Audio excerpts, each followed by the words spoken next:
Of all the regions in the world, none may have as complicated a history as the Middle East. This tiny piece of land is home to possibly the most complex conflict in the world. It's very complicated. A lot of people have been trying to read into this. The Israel-Palestine conflict is complex. This is one of the most difficult stories that has existed in our lifetime. So difficult to understand what's actually going on. Is it? The idea that this thing is complicated is one that most people seem to automatically take for granted. It's a belief, a basic one, like a starting point, functioning as a framework for further thinking, and is sold to us by institutions whose inherent interests persistently align, and that are systemically inextricable from the deprivation of human beings. By their very class-based nature, antagonistic to the flourishing and freedom of the people. Every thought you have, every experience is symbolic, a communicative construction, whether communicated to the other or to yourself. It is a meaning that acquires its meaning from the other meanings in the fluid nexus of language in which it is situated. This signifying process generates the basic beliefs that form the foundation of your worldview. It paints the canvas of your psyche and prompts you to reproduce the same ideology over and over again, as that is all you were given. Therefore, whoever occupies the space of language, whoever owns the pipelines of meaning, will dominate your mind.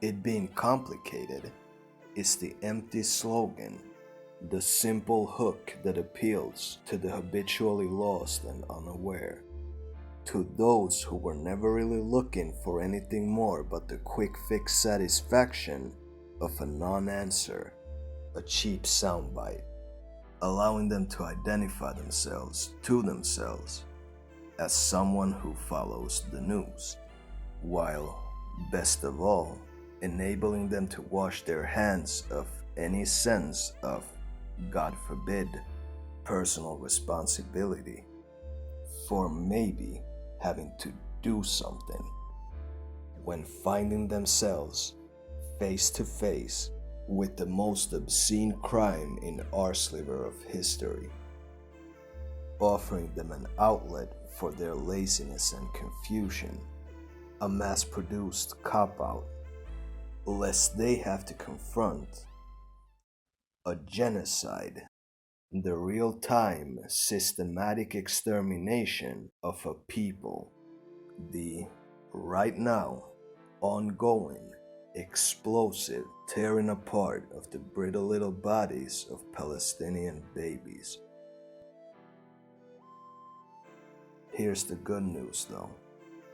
It being complicated, unless said by what you'd call a fake moderate, whose role is to provide a veneer of savoriness to the disgusting. In the case of the vast majority of those who say it, it simply means that they are ignorant of the facts. Odds are that you would not believe in the incessantly parroted one-liner were you to know the hard black and white facts of the supposedly gray point at issue. It being complicated, for most people, means real ignorance pretending to be thoughtful uncertainty. But it is an ignorance that indeed genuine confusion created. The particular mode of brainwashing that under any given circumstances mobilizes our service to the elite will accord with the current goals of that class of masters. A confused population, lacking ideological anchors, can be less inert than a population fixed singularly on the same goal, than an army at war. A confused population can be easier to move, like an army at the ready, awaiting the next order. Instead of walling off the space of meaning, it is opened up and flooded with everything. And as your fragmented mind probes for just one consistent chain, it finds universes of them, all of which snap as soon as comes along a new one, sending you on a desperate hunt for more crumbs laid out by the meaning machine, which offers you as a solution, aside from all the other ones, a cure for the condition it created, the notion that it is complicated, which in line with your splintered brain appears to be the reasonable conclusion. It must be true. You looked into it for a few minutes, and were it not complicated, you would not be confused. Yet that only works when you know where the alternatives begin and where they end, and not when you are conditioned into believing that they go on forever, It's very complicated. that there is no simple underlying reality, the morality of which would be obvious to every normal man, woman, and child, were their vision not too hazy to see that simple picture.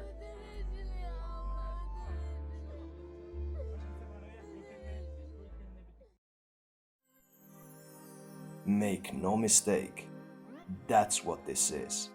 Israel's ongoing Western-backed genocide of the Palestinian people and its broader conquest of Palestine will in the future, assuming that there is one, be regarded as the most obvious case in our time of the strong killing the weak and robbing them of everything because they can. It's not complicated. It never was. There are not many valid versions of what is happening. There are multiple stories being told with different distributions of focus, bizarre framing, and of course this multi-trillion-dollar industry of gaslighting. But there is only one material actuality. And if you understood it, assuming that you subscribe to some pretty uncontroversial morals, then you would not be wondering whether or not Israel has maybe gone a bit far this time around. If you were consistent in those values and aware of the facts, you would be saying, "Free Palestine, from the river to the sea." Palestine is the historical name of this region right here. That's what it was called since the ancient Romans. Over time, it came to fall under the control of several different empires. Now, whatever it was called, I mean, it was always called Palestine, but regardless, we're talking about this real place with real people in it. And what happened was, in the late 1800s, some cultured Jews formulated the idea of and the plan for a safe haven for the stateless, heavily persecuted Jewish people in Palestine, because in the Bible, God promises the land to the descendants of Abraham, who in Jewish tradition would be the Jews. This ideology is called Zionism, and Theodor Herzl is the one attributed with the creation of this ideology's modern version. He wrote books about establishing a Jewish homeland in Palestine, where other people already lived. He wrote about spiriting them away in order to render a majority Jewish state. These elite, mostly European Jews convened in a 3-day event in Switzerland in 1897 to discuss the project of and the strategies for creating a state for the Jews in Palestine, and to establish the World Zionist Organization, which would be the coordinating body, like the government, of the project. The movement had extremely wealthy members, And with the creation of the Jewish National Fund, it began to finance Jewish immigration to Palestine, which at the time was under Ottoman Turkish rule. The Zionists bought land and established Jewish settlements, kibbutzim, in the region. The law said that the people who bought the land could do what they liked with the people who didn't own the land, who were basically squatting on the land, which is the Arab tenant farmers. As every other Zionist talking point, this is a deliberately deceptive description of reality. What Professor Propaganda is talking about here is the Zionist movement purchasing land from absentee landlords who often did not even live in Palestine, let alone on the land they were selling, who owned vast areas of land that had villages and towns full of Palestinians living in them. And out of nowhere, these entire communities of local people were kicked out of their homes because a feudal lord happened to sell their estate to colonizers. The project was in full motion, and the Jews were continuously settling in Palestine, growing their population in the region. However, the Zionists did not deem the Turks sufficiently sympathetic to their colonialist mission, and so they shifted their lobbying efforts towards the British Empire, preying on the fact that the British had their own strategic interests in the region. Prominent early Zionist Israel Zangwill said in circa 1905, Palestine already has its inhabitants. The province of Jerusalem is already twice as thickly populated as the United States, having 52 souls to the square mile, and not even 25% of them Jews. We must be prepared either to drive the Arabs out by the sword or to grapple with the problem of a large alien population. In that revised version of your first book, you devoted 25 pages to copiously documenting the salience of transfer in Zionist thinking. You used a very provocative and resonant phrase. You said that transfer was inevitable and inbuilt into Zionism. You said it's inevitable and inbuilt into Zionism. Those were 25 very densely argued pages. And then in an interview, you said removing a population was needed. Without a population expulsion, a Jewish state would not have been established. Norman has said that I said that transfer was inbuilt into Zionism in one way or another. And this is certainly true. Expulsion, and this is important, Norman, you should pay attention to this. You didn't raise that. Expulsion, transfer were never policy of the Zionist movement before 47. It doesn't exist in Zionist platforms of the various political parties, of the Zionist organization. Nobody would have actually made it into policy because there was always a large minority. If there were people who wanted it, always a large minority of Jewish politicians and leaders would have said, no, this is immoral. We cannot start a state on the basis of an expulsion. It's bewildering the level of gymnastics involved in the games of genocide deniers. I maintain the guarantee I made to you earlier about you ending up choosing the side of Palestine inevitably when you know the facts and are at least a half-decent person. The idea of transferring native Arabs from Palestine or ethnic cleansing was there at the highest levels of the Zionist movement from day one, as Professor Propaganda admits. The fact is that it was there mainly at the highest levels. Regular Jewish people, many of them fleeing a genocide themselves, could not have cared less about the geopolitics behind the Mediterranean paradise being built for them in the place where Moses himself wanted to stay at. Ethnic cleansing was a core tenet of the founders of the movement. It was to them an obvious condition of a Jewish state. It never went away, and it has been consistently implemented and escalated ever since, non-stop, all the way to the genocide being committed right now.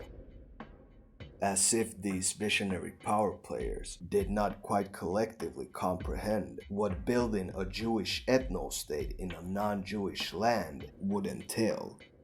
They did, and they fiercely expressed that they did. Propaganda Man is saying that since the Zionists used legal loopholes to ethnically cleanse the Palestinians, instead of admitting to it even more literally than they did, it was not really their policy. That since they used duplicitous language to seamlessly creep the brunt of their crimes onto the native population, it wasn't really being planned in the upper ranks of the movement. Not even in a world in which cunningly framing crimes against humanity as good deeds is the norm, as a history professor would surely know. It simply wasn't overt enough to be real. There was significant Arab resistance to Zionism, and that resistance was based on the fact, as you said, the fear of territorial displacement and dispossession. So you couldn't very well expect the Zionist movement to come out in neon lights and announce, hey, we're going to be expelling you the first chance we get. Selling the Zionist atrocity denialist position to people is like selling diplomacy to the State Department. It is so difficult that it makes smart people who try seem severely disordered in the head. I promise you, whatever apologism for Israel you encounter, it will seem unhinged once you have patched together a factually correct image of the particular issue. In November of 1917, the British government issued a historical statement, the Balfour Declaration. Originally a letter sent by British Foreign Secretary or Minister Arthur Balfour to Lord Walter Rothschild, one of the many ultra-rich members of the Zionist movement. And it begins with 3 words, Dear Lord Rothschild. Why was it that this letter was sent by the Foreign Secretary to your great-uncle Walter? The declaration established in writing the British support for the Jewish colonization of Palestine. Jewish immigration to Palestine between the founding of the World Zionist Organization in 1897 and the British stating their support for it in 1917 had grown the Jewish portion of the population of Palestine from around 5 to approximately 12%. And in 1917, when the British announced their open support for the colonization and ethnic cleansing of Palestine, and subsequently occupied it from the Ottoman Turks a month later, the migration of Jews into Palestine skyrocketed. In 1922, as Palestine was under British rule, a mandate by the precursor to the UN, the League of Nations, came into effect. It mandated Palestine to the British explicitly in order that the creation of a Jewish homeland in Palestine, as laid out in the Balfour Declaration, could be achieved under the military support and supervision of the British Empire. The mandate entailed a combination of colonialist laws and mechanisms that favored Jewish land acquisition and settlement. The British would expropriate or confiscate land for economic development and the fulfillment of Zionist goals, or in other words, seize land under the guise of the greater good and sell it to the Zionist movement, turning people's homes into other people's homes.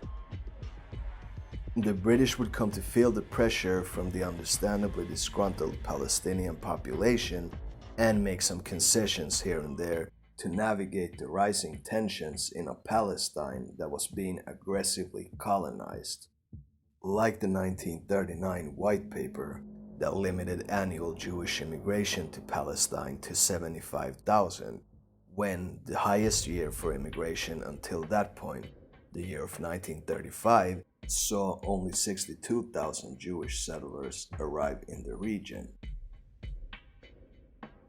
So, not that the new policy was ever seriously enforced by the British, but even if it had been, it would not have changed much, if anything, because the British, according to the consensus of every serious expert ever, were there to oversee the colonization of Palestine by the Jewish settlers, and not to make the world better for everyone. In the year of 1947, at which time 1/3 of the total population of Palestine was Jewish, the remaining 2/3 of course being Palestinian, the newly founded United Nations formulated a partition plan for Palestine, a proposal for how to divide Palestine along racial lines, as per the essentially ethno-supremacist, racist ideology of Zionism. This plan designated 56% of the land for the Jews and 44% of it for the Palestinians, even though, once again, the Jews only constituted 1/3 of the total population. In other words, the Jewish settlers would gain 2.5 times more land per capita than the local Palestinians. Also, the lands intended for the Palestinians were demographically almost exclusively Palestinian, around 99%, whereas the lands intended for the Jews were about half and half. That was the thoroughly considered recommendation in the UN General Assembly's resolution.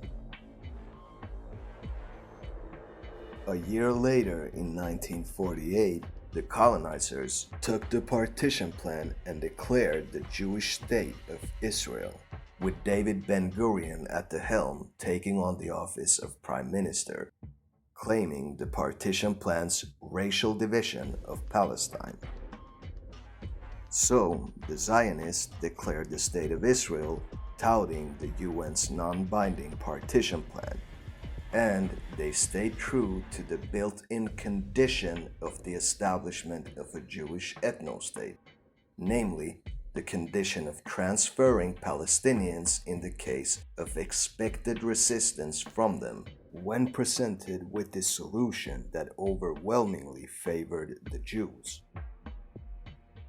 Back in 1937, amidst brewing tensions between the natives and the colonizers, Ben-Gurion wrote in his diary, "We must expel Arabs and take their places." In 1944, as the war got closer, in a speech delivered to his people in Palestine, he said, "The Jewish state will not be given to us as a gift. If we are to have the Jewish state, we must fight for it." The deeply unjust situation and the guarantee of even more ethnic cleansing and violence against Palestinians prompted a reaction, and the Palestinians, as had been expected by the Zionists the entire time, fought back as well as they could in light of the paramilitary groups that the British had trained and armed before leaving on Israeli Independence Day.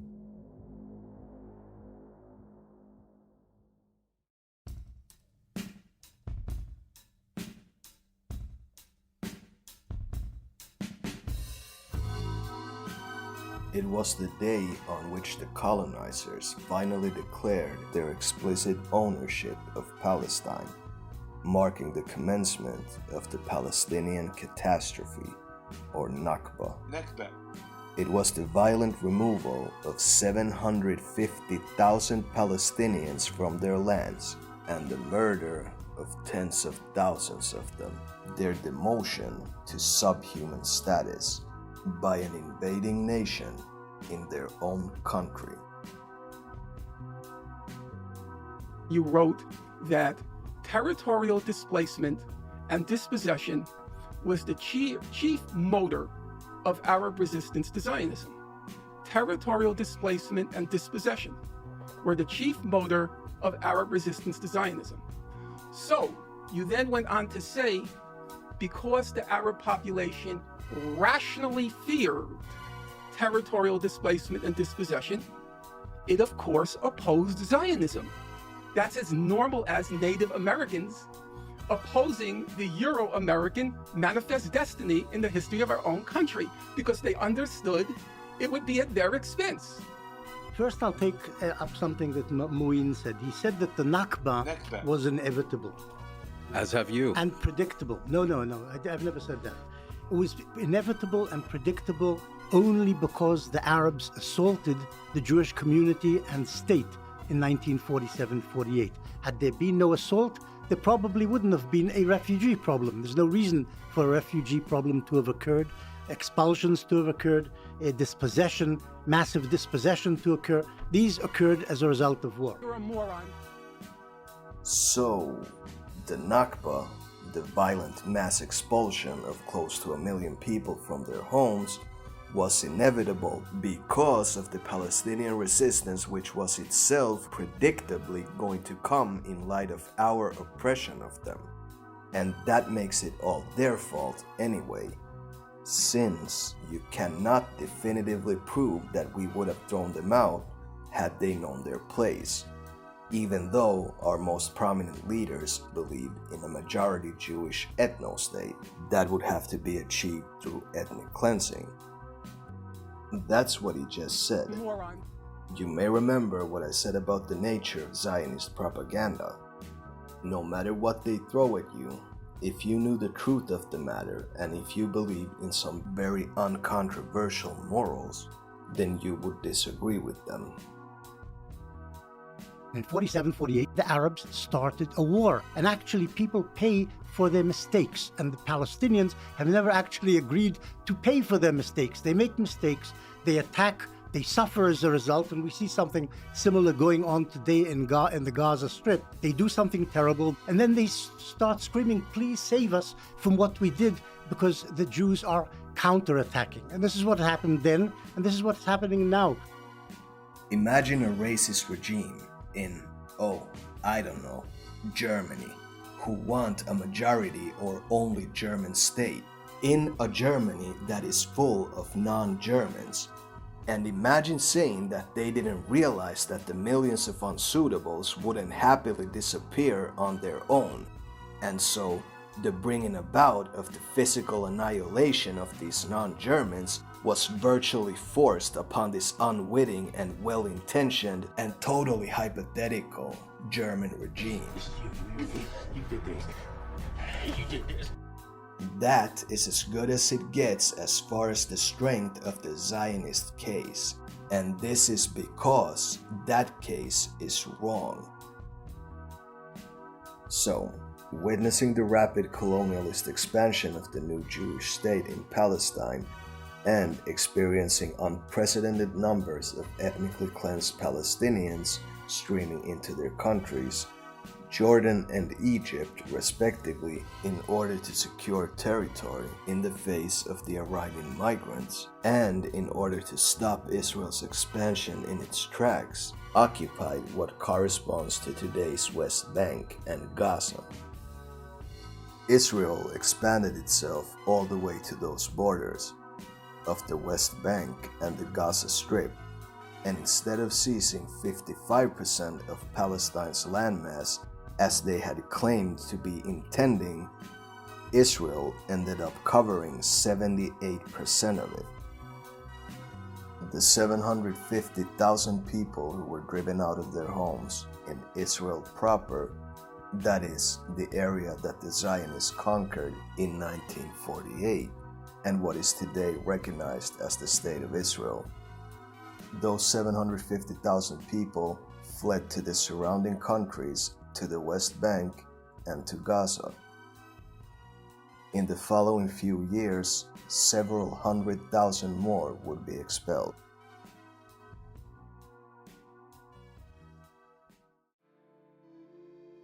Following unresolved tensions with their neighbors, and influenced by the inherent expansionism and belief in the Jewish right to all of Palestine in Zionist ideology, Israel acted upon military intelligence provided by the sea about the Egyptians mobilizing along the border, and in 1967 Israel occupied the West Bank and Gaza from Egypt and Jordan, the only partitioned Palestinian territories that remained since 1948, and that have been occupied by Israel since then. From occupied territories which everyone in the world, including Israel's own Supreme Court, regards as occupied territory. That's the problem. You can't carve out stuff that's not your own. Mahdi, I guess what you need to do is go back and change the Bible. You need to change the narrative of the Bible because it's all there. Is, and I assume is Israel a theocracy? all Muslims, is Christians, Israel now a theocracy? and Is Jews, it a religious state? I assume. Later in the year of '67, the UN Security Council unanimously adopted Resolution 242, which says that because of it being a violation of international law to acquire land by conquest, Israel must withdraw from the occupied areas. Israel, of course, never did. They claimed that the Palestinian Liberation Organization, the PLO, by virtue of not recognizing Israel's statehood, was compelling Israel to maintain its occupation.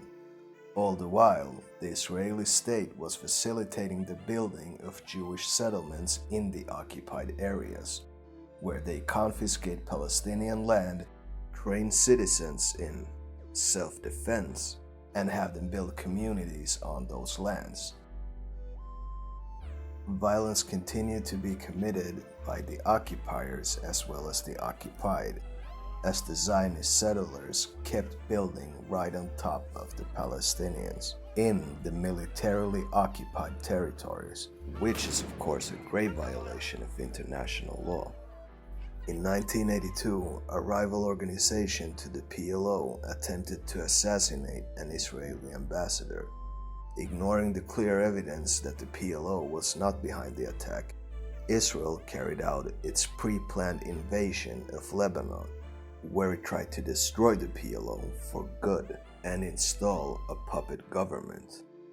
They failed in their objectives but killed a lot of people. In 1987, the year that Hamas was founded, albeit without an armed wing, the Palestinian people organized and protested the continuing occupation, at first in an overwhelmingly peaceful manner.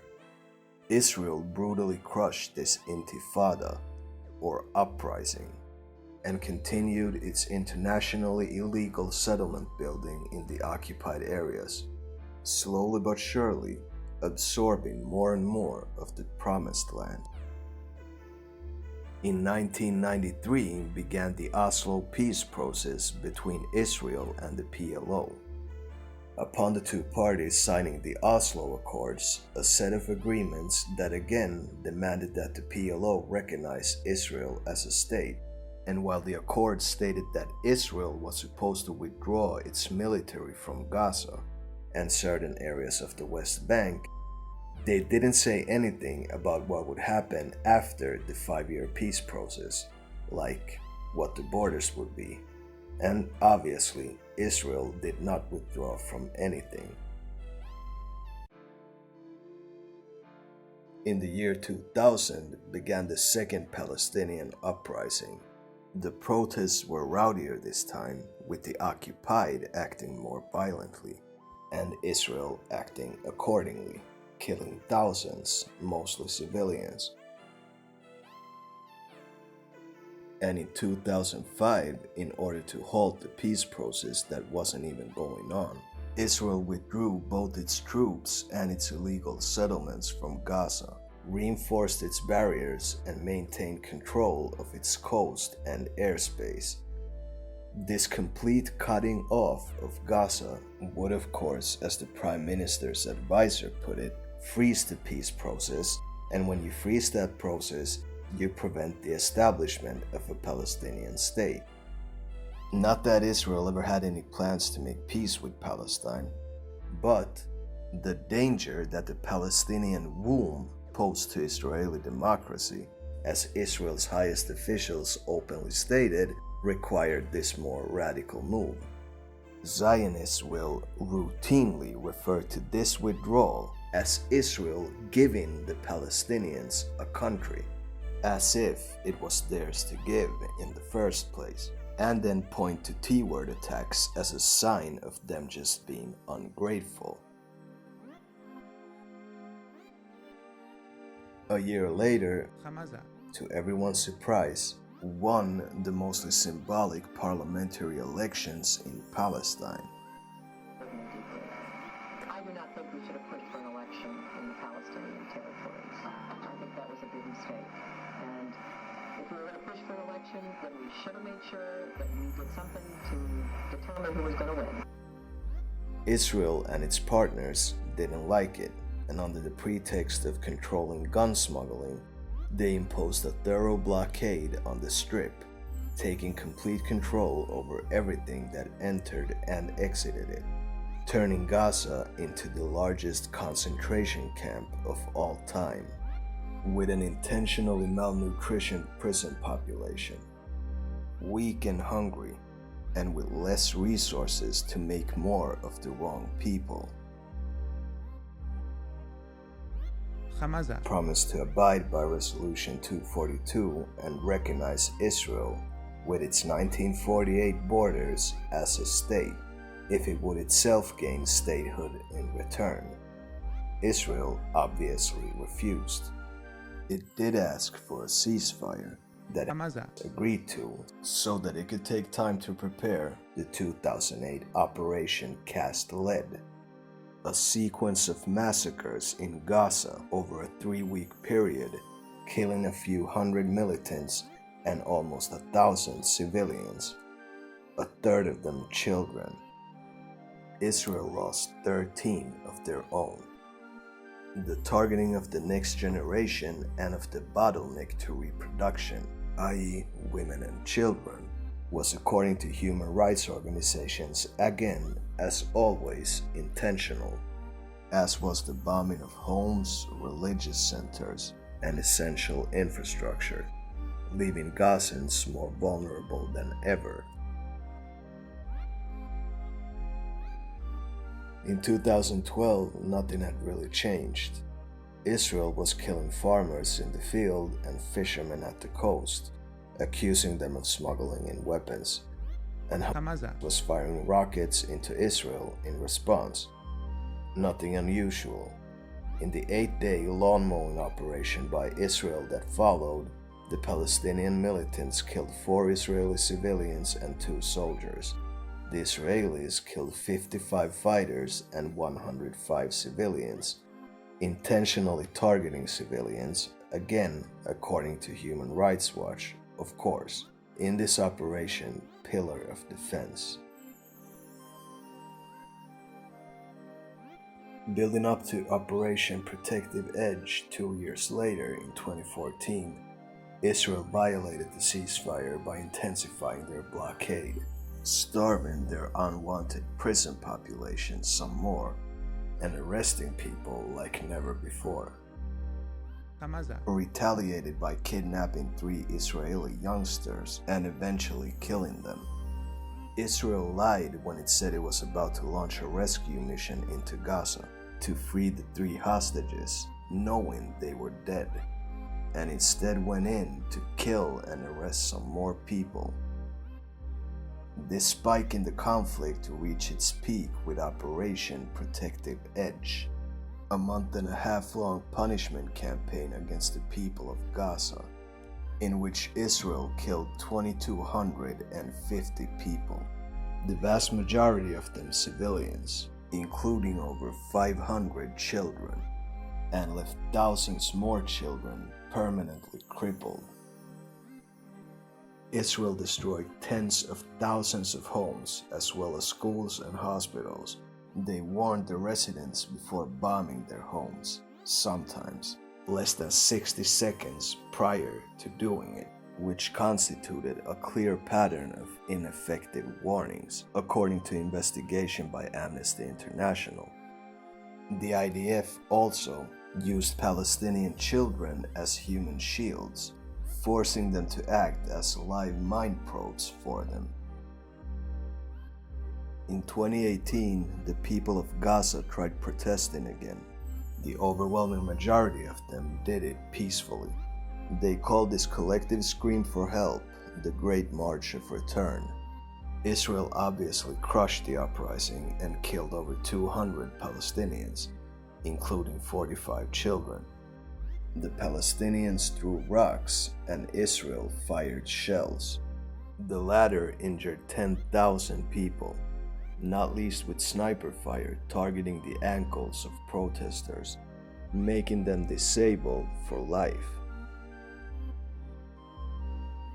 In 2022, Israel arrested and assassinated Palestinian militants in the West Bank, provoking retaliatory rocket strikes from Gaza, mainly by the Palestinian GENOC organization, an affront that Israel bombed Gaza over, again killing 50 people, mostly civilians, including 17 children.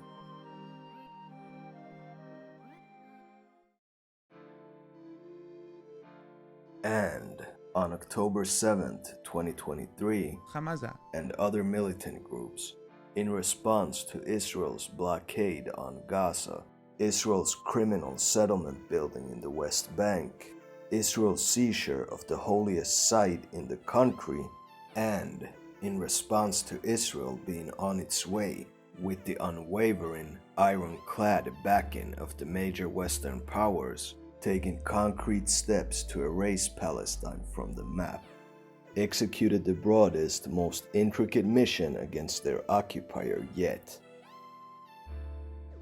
A few thousand armed men breached the concentration camp wall, attacked various military bases and settlements in the areas surrounding Gaza, from which they took hostages and seized material, and where they killed both security personnel and civilians. A rave festival outside of Gaza that was supposed to have ended the day before was prolonged last minute. The Gaza fugitives ran right into it.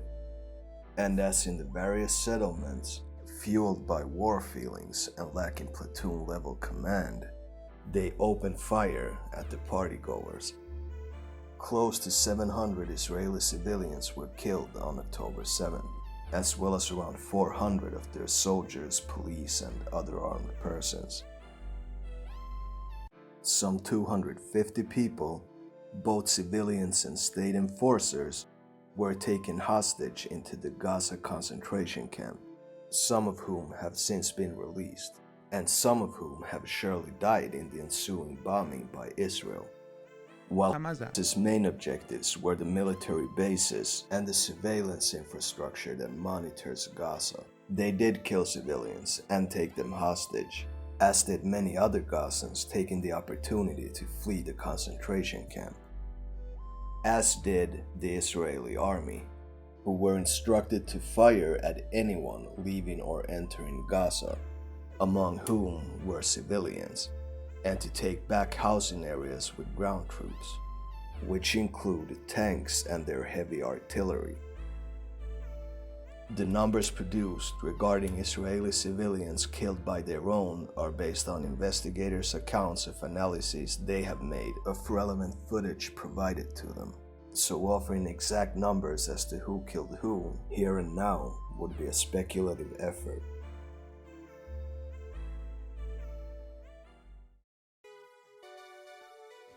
אבל אנחנו צריכים לקנות זמן.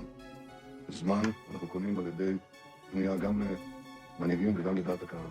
ויש לכם נתון חשוב בהשפעה על דעת הקהל שמשפיע גם על מנהיגים. We go further. Then we see the woman. She was lying on the floor, a puddle of blood, a big puddle of blood. She was a pregnant woman. Her stomach was butchered open. The baby that was connected to the cord was stabbed. I've been doing this a long time. I never really thought that I would see and have confirmed pictures of terrorists beheading children. The White House later clarifies that actually, the president had not seen pictures of beheaded children. Israel fabricated the smuttiest stories imaginable of October 7th, which the meaning machine naturally and with a bit of extra motivation picked up. He witnessed this scene at Be'eri. If you want to see the picture, I have the picture of it. Are you able to share the photographic evidence with us? Yes. Where's my phone? Oh, I'm sorry. This is the knife they used. Over here was the woman. This is the baby. This is it. I'm sorry to be graphic here, but I can't see a baby here. You can't see the baby but this is the picture of the mother. Okay. For sure, you know, we didn't think when we were over there, Why he offered to show me a photo that he didn't have seems very strange. I know, there you go.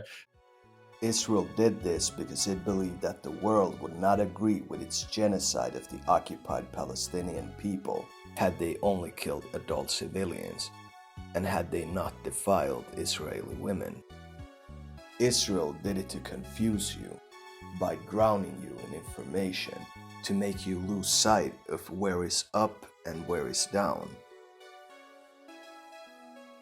Some stories about hostages, and pretty soon, I mean maybe, I don't know, within the first few days of this attack, we were hearing reports of and mutilations of women. We heard it right away, and maybe people in this room remember those videos of the female soldiers being taken away and the body of that one woman, Shani Locke, in the back of a pickup truck, half naked. Right away, there was obviously crimes against women. I began looking to see what we could find out. And I worked with 2 other colleagues, and we interviewed almost 200 people over the course of 2 months. And what we found, I don't want to even use the word evidence, because evidence is almost like a legal term that suggests you're trying to prove an allegation or prove a case in court. That's not my role. We all have our roles, and my role is to document. I mean, this is an astonishing comment from Jeffrey Gettleman. I mean, what is he talking about? That it's not the job of journalists to uncover evidence. Israel did it to divert your attention away from the fact that the West Bank has been occupied for almost 57 years.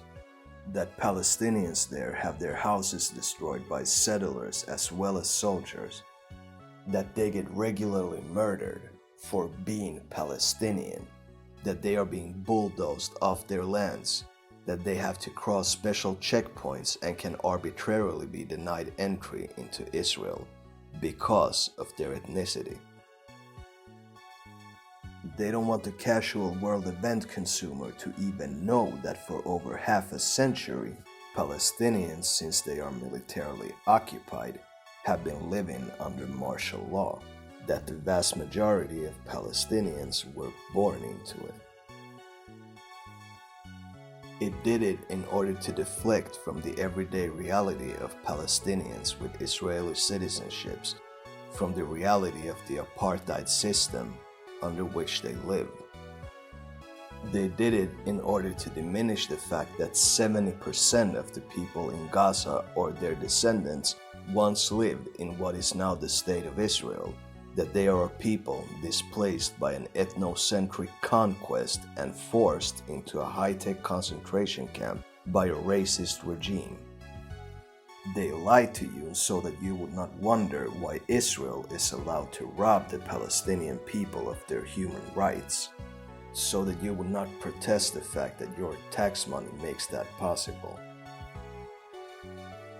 Israel did it to make you feel uncertain about the morality of this.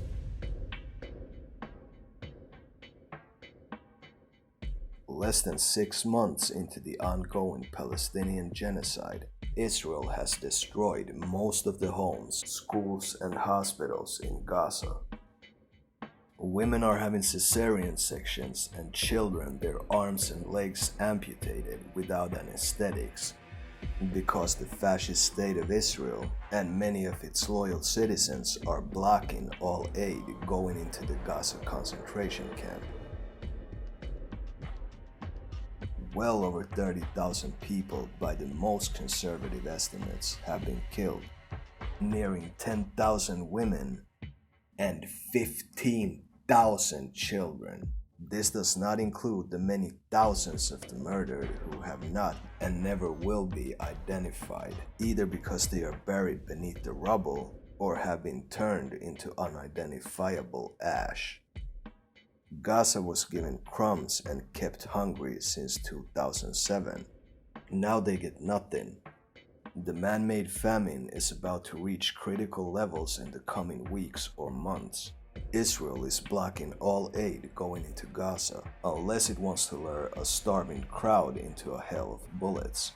And Gaza's own food production is of course only decreasing.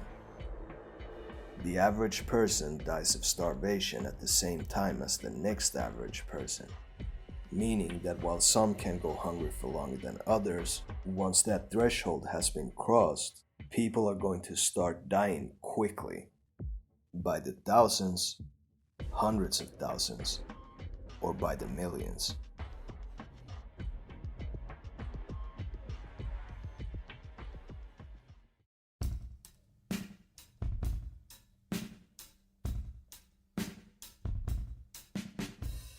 I told myself, and I think this was certainly like the view of lots of experts, that what Palestinian nationalism really wanted was a Palestinian state.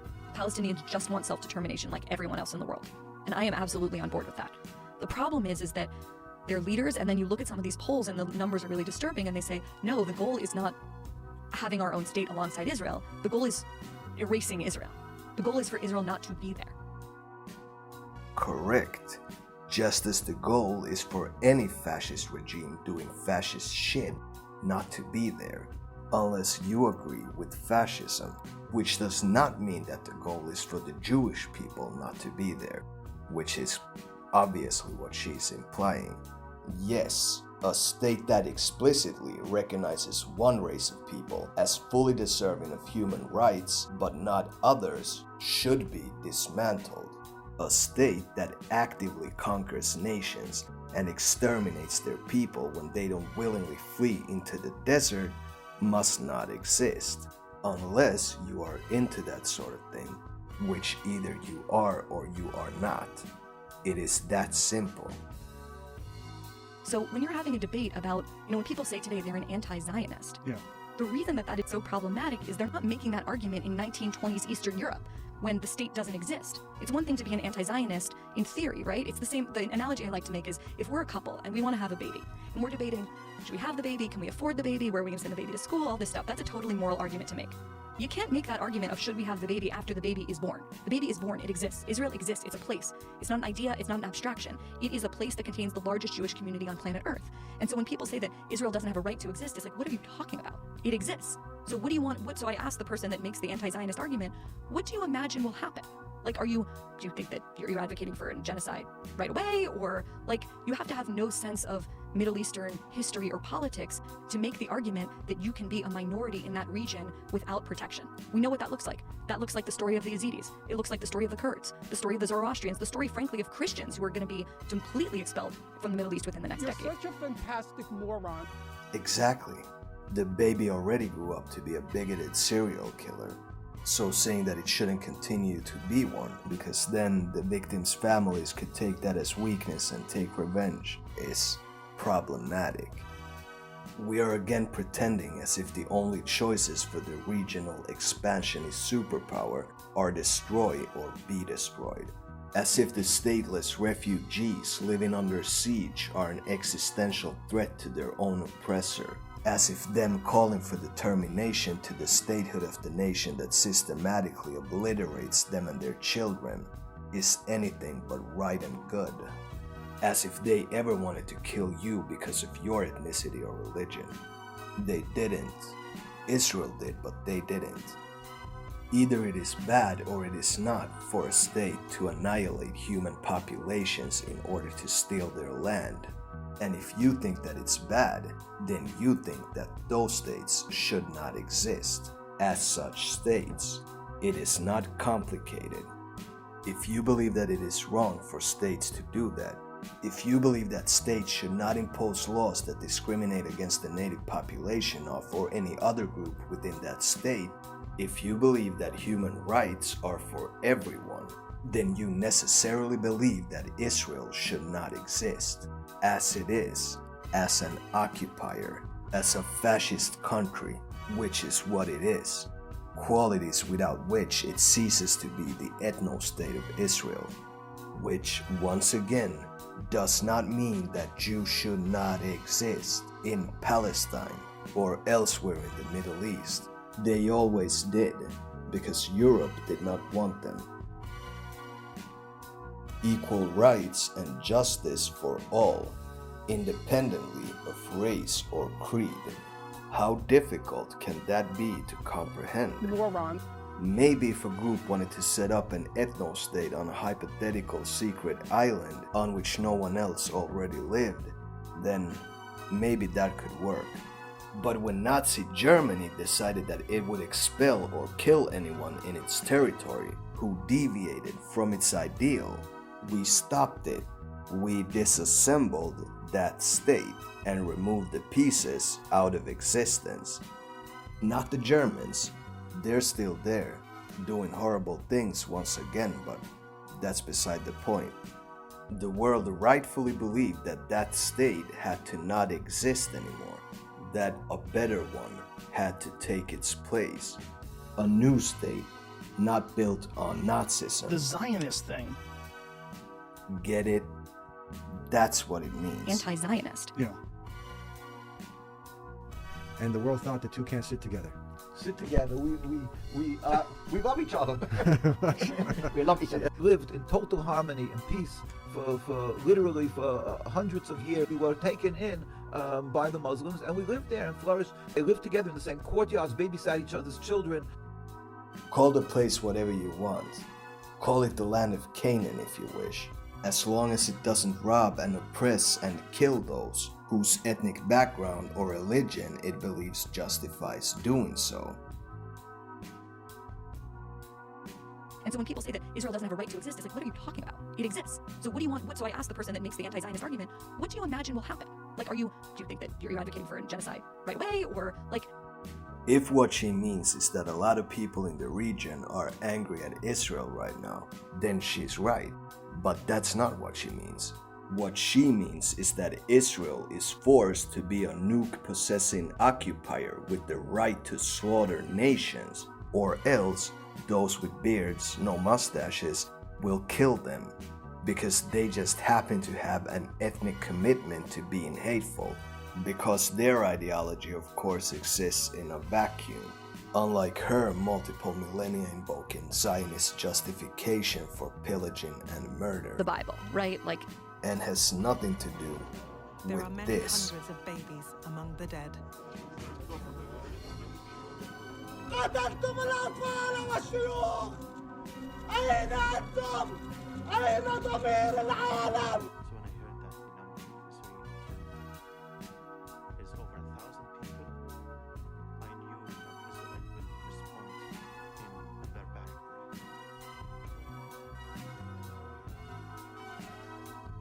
The fake moderate fully embodies that familiar mechanism of confusion in Zionist propaganda. It's so complicated. They won't admit to hating Palestinians. The Jews should have rights to hate them. Or be intentionally unequivocal about their genocidal politics. Or confess to wanting to start World War III to get rid of the enemies of the empire once and for all. They will say that because of their immense hearts, they want nothing more than for Palestinians to live in peace. If only the Palestinians could stop being terrorists for no other reason than a religious fervor that is completely uncoupled from the real world.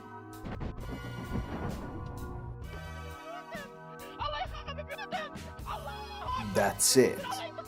Just listen to them carefully, look past the emotional appeal and codify their speech, and you will realize that that is what they are saying. That's what all of their fake moderation reduces down to. They are the friendly fascist spokespeople organization. It's really absurd. A Palestinian state. I am absolutely on board with that. The problem is that you look at some of these polls and the numbers are really disturbing. All of these peace offers that were, Oslo and Camp David, and we can go on, and they were all rejected. The Israeli pullout from the Gaza Strip. It pulled out completely from the Gaza Strip. And yet Hamas is still sending tons of rockets from the Gaza Strip into Israel.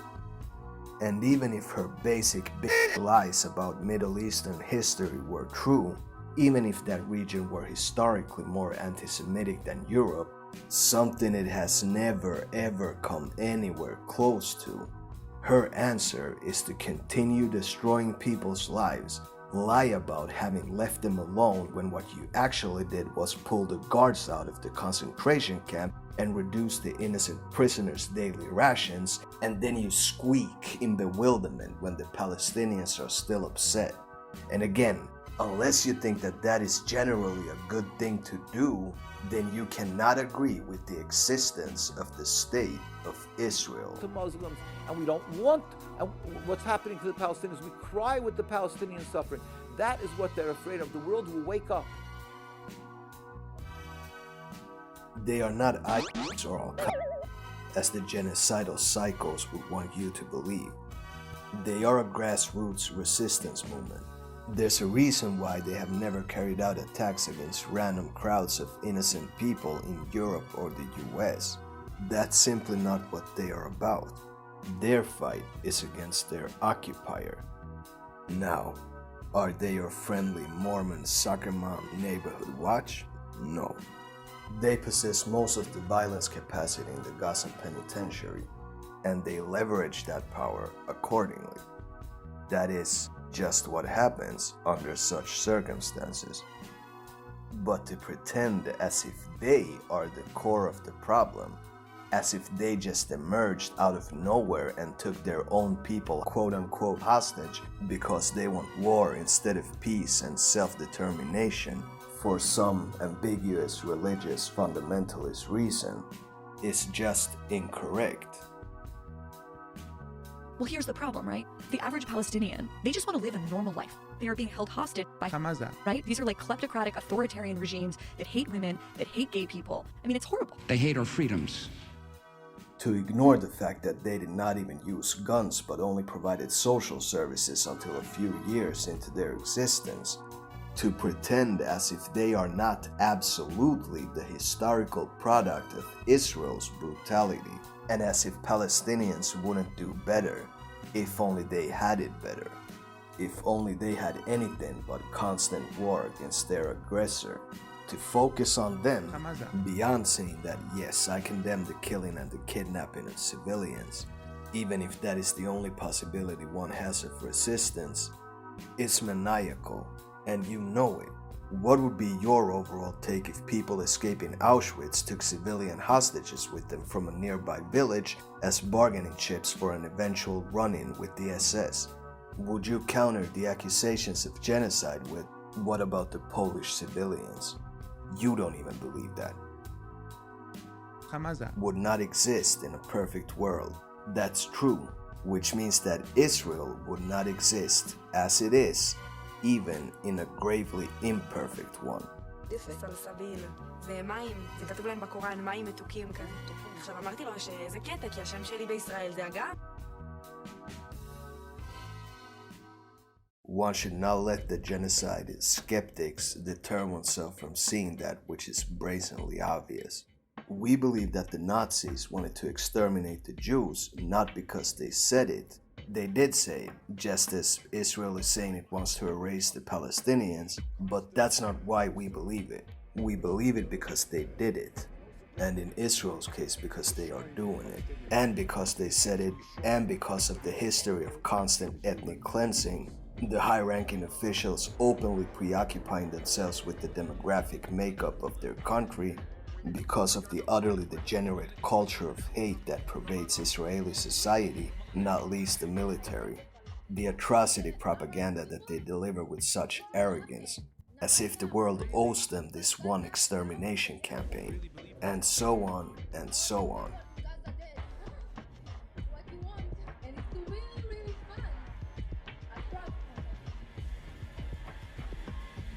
On October 7th, 2 babies die. One is killed when a bullet is fired through a door. The other dies following an emergency cesarean after the mother is shot. Neither is burned or beheaded. You being someone who, with your own hands, with your own eyes, with your nose, you smelled this, what would you say to that person who was downplaying what took place here? I wouldn't say anything. I would ask, please give me, he should be together with the Hamas terrorist and he should be killed. Israel has destroyed everything that is necessary for a population to survive, especially for its most vulnerable members. They have told people to head south and then bombed the civilian caravans moving in the direction they were ordered to. Israeli ground troops have slaughtered crowds of civilians again and again, and used Palestinian children as bait for enemy snipers. Its sharpshooters have targeted young children countless times. The things that struck me about working at Gaza European Hospital, one was the actual state of the hospital. The infrastructure of the hospital is completely overwhelmed. Sanitation's impossible, even basic cleanliness is impossible. The hospital is just barely hanging on by a thread in terms of functionality. Staff themselves is extremely not only traumatized, but they haven't even been paid since October 7th. 100% of the staff are just working on a voluntary basis. That's in the middle of still having to provide for their own families. The second thing that really struck me was the degree of violence that was being utilized. The magnitude of injury that's caused by the bombs that the U.S. bombs that Israel is using is really dramatic. These weapons are, the blast effect is incredible. They throw the environment itself through these patients. And I don't even just mean large pieces of shrapnel like from the tile floor and the wall or whatever being ripped up and thrown into people, which that happens too. But literally the dust, the debris, everything is just embedded in the patient's skin. And again, it makes clean surgical operations just simply impossible. You'd have to rip the person's all their skin off to make them to sanitize anything. The third thing, the evidence of the directed violence specifically at children. I mean, you can maybe argue that a bomb went off and a kid just happened to be nearby, but it's not believable that the best trained marksman in the world accidentally shot a 3-year-old boy in the head, accidentally shot a 2-year-old girl twice in the head, accidentally shot, it just goes on and on. And that was, I knew about it before I went, but to see it in person was really pretty shocking. When I got there, genocide was the overwhelming impression that I got. There are distinct signs of genocide. First of all, the bombs are cluster bombs. We've taken small pieces of shrapnel, dozens of pieces of shrapnel out of toddlers, infants, and teenagers. Overwhelmingly, our victims were children. I would say 70 to 75% of the people that we operated on were elementary school age or younger. The world's best marksmen are not going to shoot a kid in the forehead twice and in the abdomen. These are midline shots directly aimed, and that doesn't happen by accident. Secondly, the bombing was concentrated at the time of evening prayers. It happened all day long, but it was distinctly, purposefully concentrated when the Muslims were gathered together in tight units, shoulder to shoulder, knee to knee, praying to God while they're being bombed. And the cluster bombs are infinitely more effective when the intended target is concentrated into a smaller location. That defines genocide. The cluster bombs are illegal. The snipers aimed distinctly at children are unethical and illegal. Or there was a big American and worldwide justified outcry when the World Central Kitchen vans were distinctly and purposely bombed right through the center of their hoods. Prior to that, 200 ambulances were targeted by the Red Cross. In this case, it's a Red Crescent, very prominently displayed on top of an ambulance. They have very modern ambulances. There was no mistaking that they were ambulances that were bombed. 200 were destroyed along with the paramedics. Doctors were distinctly shot. An orthopedic surgeon was shot in his knee while he's operating on a patient because the soldier commanded him to leave the operating room, and he refused to abandon his patient quite ethically. He had his knee blown out across the room. And 2 days later, he was imprisoned by Israel for 45 days. According to him, a juice box every other day, blindfolded the entire time, blinded one eye because a rifle butt exploded his right eye.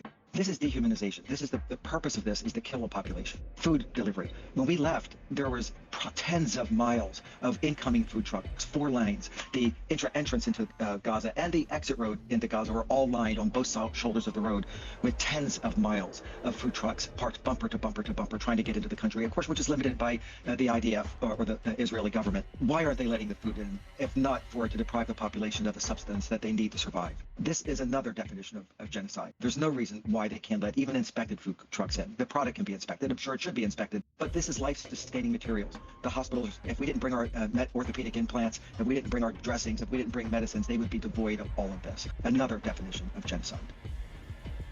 Israel has blown up and shot disproportionate numbers of aid workers and reporters in Gaza, so that the injured won't receive help, and so that you won't find out.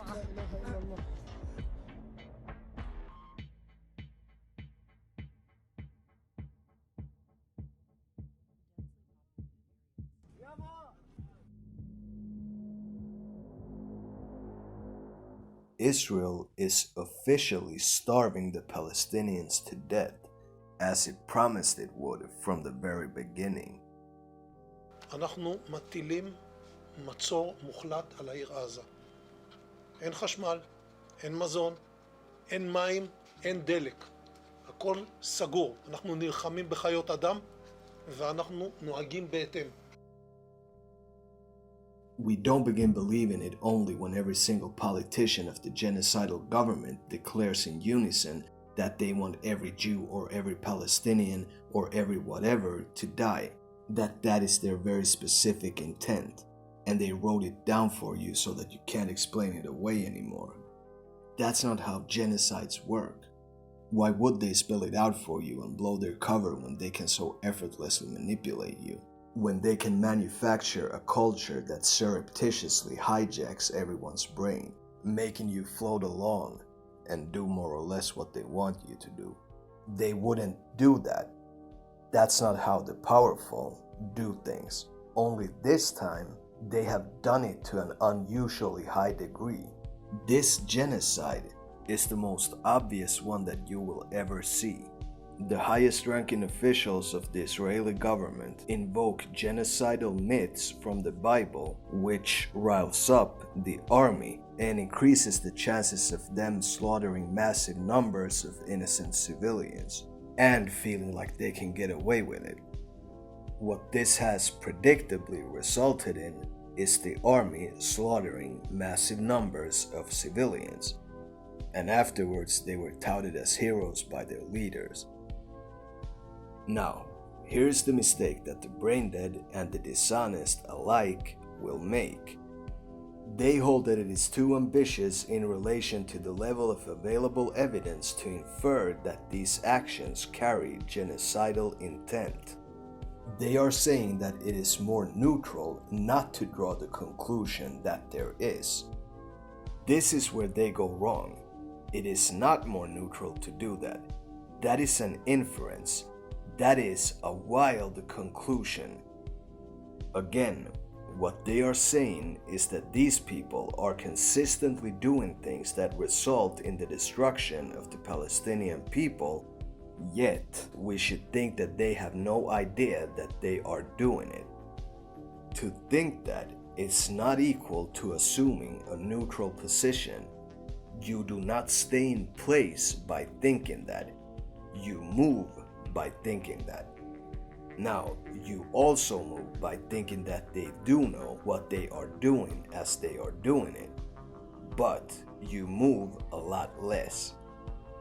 To think that Israel's government, which exhibits exceedingly genocidal behavior, also has genocidal intent, is the most modest thing that one could possibly think. To think that those consistently committing genocide at all levels at the same time for several months without pause are doing it intentionally is much more of a default position than is to think that they are doing it accidentally.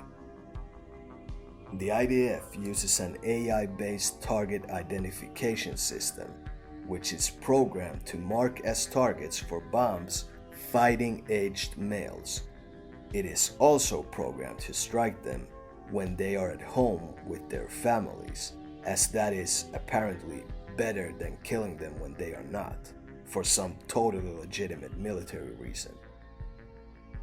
Look, the Nazis thought that the way to achieve a homogeneous population and get rid of all the subversive members of the Jewish people was to kill them all, because you just never know who is going to turn out to be a problem for you and who is not. By targeting all fighting-aged males in order to get rid of fighting males, Israel is applying that same logic, albeit without the women and children. No, wait. Israel blows up their houses when they are at home with their families and calls this system "Where's Daddy?" So in other words, Israel is knowingly and willingly killing extreme amounts of innocent Palestinians. It is intentionally destroying a people, in whole or in part, in order to accomplish a political goal that goes beyond destroying a people that it hates for its own sake. And Israel hates Palestinians. This is what genocidal regimes do. Read about any one of them. This is what genocide looks like in its most glaring form since at least the turn of the century. The act of killing a lot of people of a particular group of people does not have to be based on personal dislike for that group for the killing to merit the classification of genocide. the coming famine will kill everyone. And even if the intended target of that famine were this one handful of high-value targets and no one else, it isn't. But even if it were, it would still be genocide, as it would be the deliberate destruction of a people, even if for a secondary political goal. I think it's called Dolo Specialis. What are you talking about? Listen, they know that what they are doing heavily reduces the Palestinian population, as killing them in large quantities is of course going to accomplish that.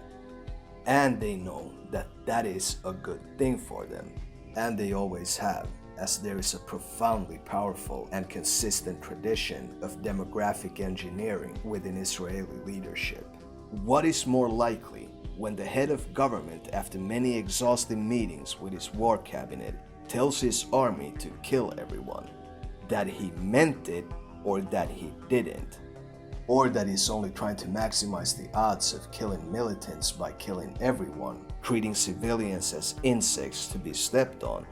Or that he's simply attempting to inspire his troops, again at the cost of civilian life? Or that he's in the pursuit of hurting the Palestinian people, knowing perfectly well that it would be beneficial vis-a-vis his and his government's Zionist doctrine? What is obviously most likely to be the truth is that it's a bit of each, and the proportions do not really matter because all possible combinations of the above would constitute genocide.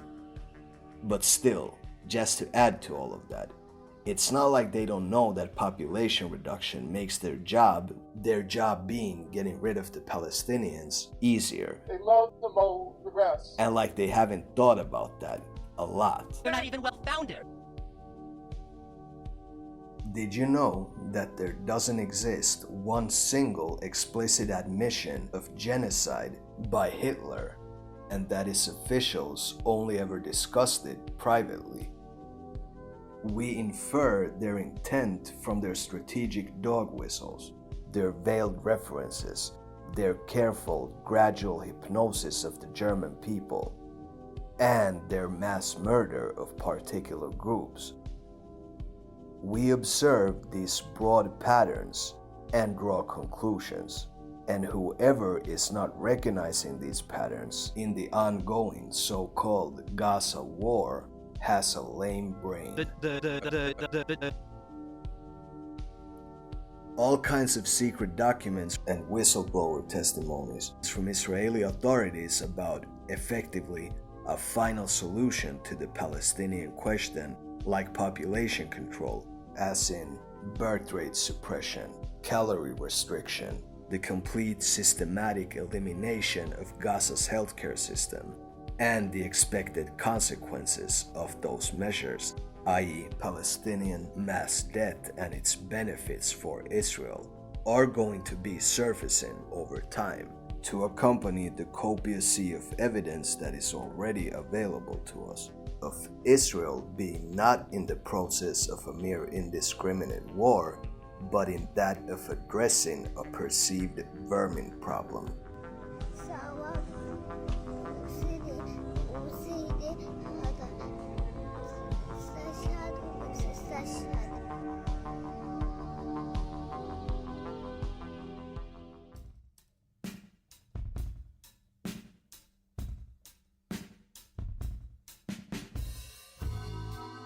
Free Palestine from the sweet to the saline waters simply means that the area of historic Palestine should be a place that provides the same democratic guarantees, the same rights, and the same freedom to all human beings who live there, even if, as radical as it may seem, some of them are Palestinian.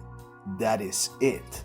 That is the only solution that will even occur to those who are seriously against imperial oppression, just as it would be the only morally viable thing to say if America still had racially based slavery and frequent slave revolts as a result. Almost everyone would agree that that would have to be changed right then and there. It is not complicated. However you think it should be done, you would not be considering continuing slavery as a solution to this tense situation. You would be calling for the recognition of their human status. Now, while the path may be difficult, the destination should be entirely obvious. Immediate ceasefire and an end to the occupation. Make all apartheid laws within Israel proper null and void, and bring in every piece of humanitarian aid available in the world into the newly founded, uniquely democratic state in the Middle East, and have the UK, the US, Germany, and all the others responsible for the devastation pay for it. And if one state isn't feasible after everything that Israel has done, then connect the occupied Palestinian territories by having Israel cede a piece of itself, and still remove all apartheid laws, and still have the culpable nations oversee and pay for the process. However it is done, it has to be done this moment. There is sufficient food and land and shelter and clothing and healthcare for every person on the planet to live well, many times over. Just the $14.5 billion tax dollar aid package that the US gave Israel recently, not to mention the additional $26 billion that were just passed by Congress and will be signed by the president in a few days, so that Israel could buy American weapons for its extermination program, could feed every starving person in Gaza and give them a home. The wealth you produced and that they own that caused all of this could be used to stop it today. Whatever your preferred details may be, 2 states or 1, reconstruct the hospitals or the schools first or both at the same time. To suggest anything else but the immediate end to the fascist state operating with impunity, like continuing the occupation and genocide under the guise of defending so-called Israeli democracy. We conquered these places rightfully like it's ours. To suggest anything else as a goal but the end to the systemic oppression and genocide, unless you are actually into that kind of thing, is fucking psychotic. If you understood the simple facts of the situation, then you would echo this obvious sentiment.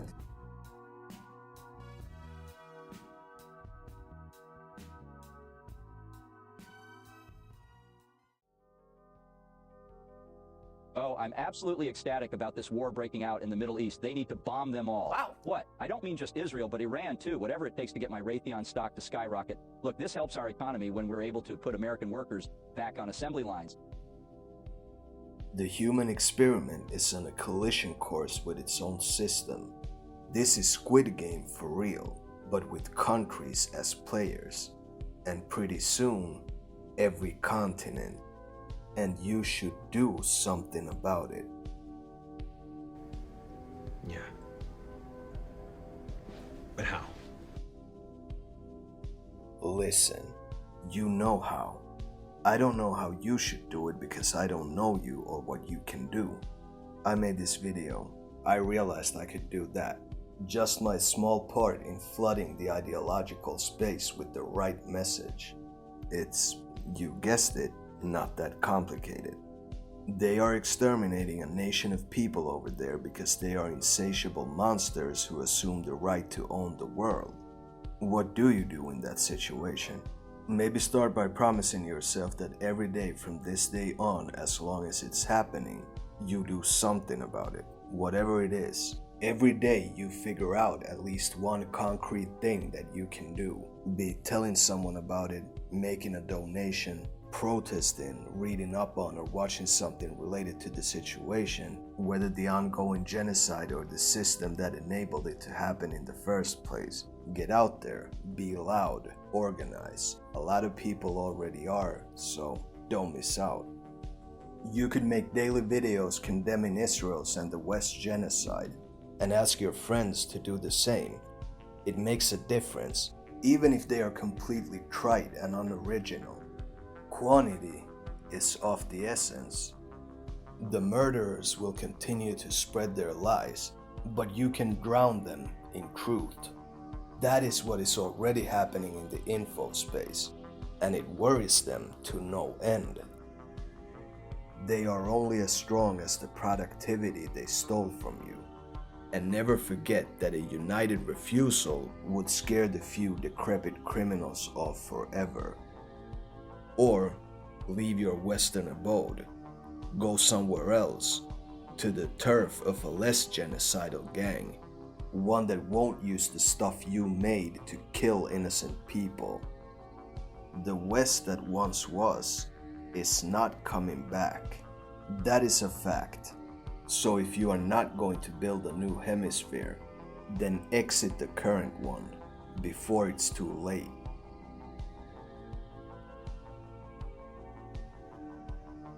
Figuring out what you can do is not that difficult of a calculation, not when you are desperate for action, and you should be. You are living it as we speak.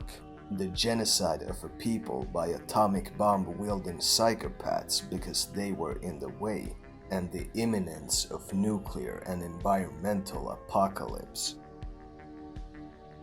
If there were ever a time in the history of the world to be political, then it would be right now. If not for the 15,000 precious little angels whose dead tissues now rot in the crevices of the rubble, and if not for the survival of humanity, then do it for yourself and your legacy.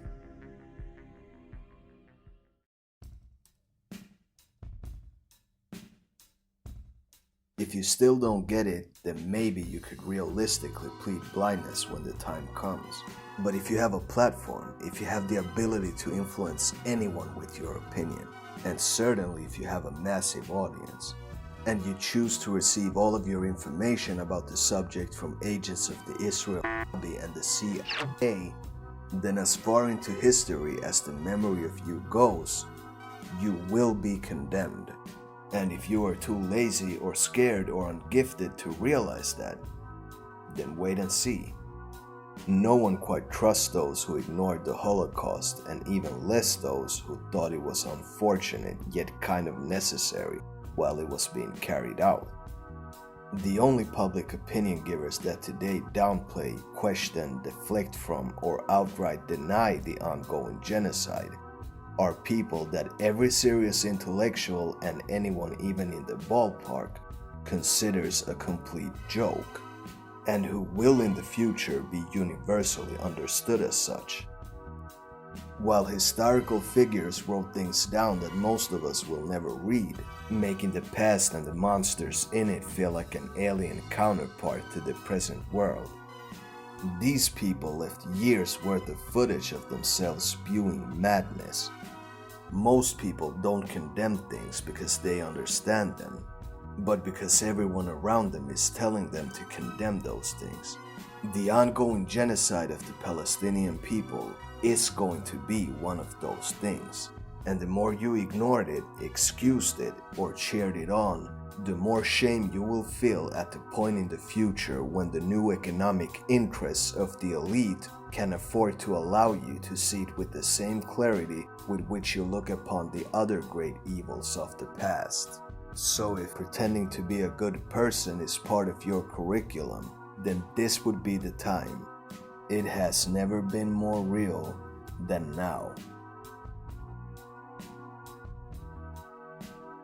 Those who have at last found their footing in this universe, who have impressively woken up to the real world, are the Gen Z, those supposedly knockoff simulations of real people whose dispersed minds were supposed to lack a single solid chain altogether. And maybe they did. But this condition left their souls up for grabs. Lacking a comfortable path and lacking clear meaning due to being saturated with it, and then one day they started seeing short clips of something very disturbing happening on the other side of the planet. And suddenly, they had something truly worth caring about, so much that they might, just might, be willing to do something about it.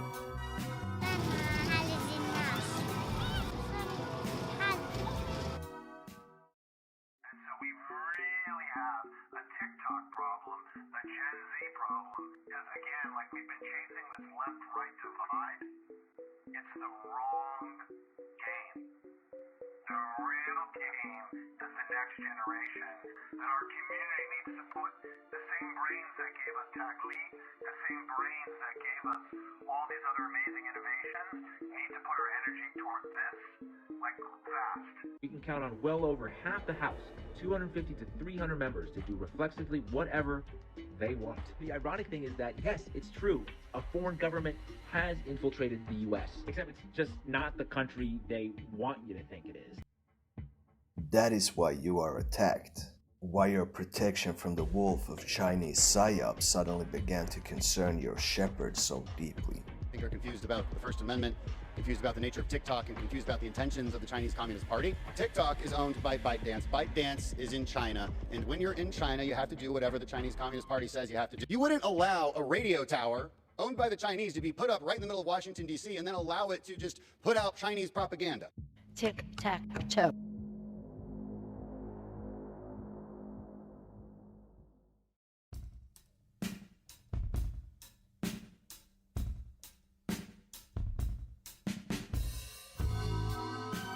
If you're getting it now, and if you care, then do something. Go stop this insanity, and don't lose momentum once you have. Keep going, there is more to do.